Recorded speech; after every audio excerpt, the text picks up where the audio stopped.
And down the south, they did this. They hunted alligators with these babies. That's why they call alligator bait.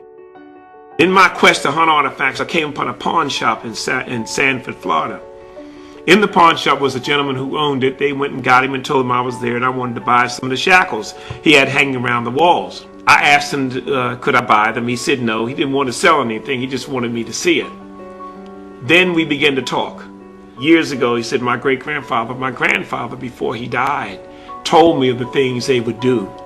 He said he would go down. He said his grandfather said they would go down and they would take babies with them. I said, what do you mean babies? He says, well, let me tell you.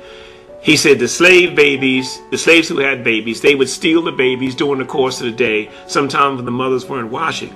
I said, what do you mean babies? I said, you mean babies like 5 or 6 years old? He says, no. These babies, some would be infants, some would be a year old.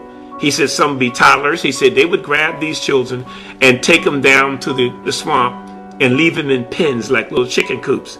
They would go down there at night, take these babies and tie them up because they hunted the big bull alligators. These big bull alligators were not raised on farms.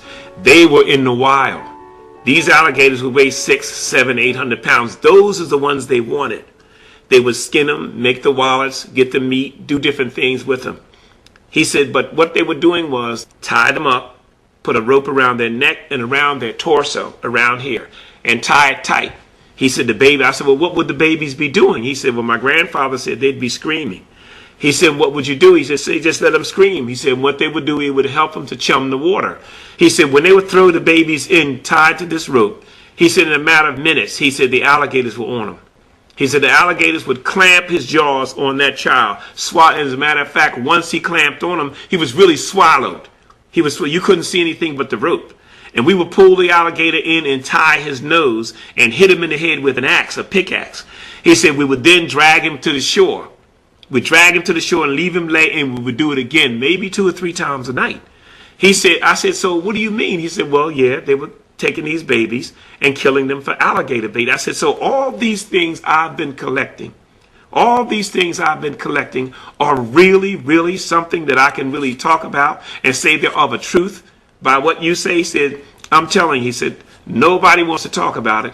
He said, I'm only telling you because you're here. I may never hear from you again. He said, but these things actually depict the acts that they did to slave babies back in the Bayou country.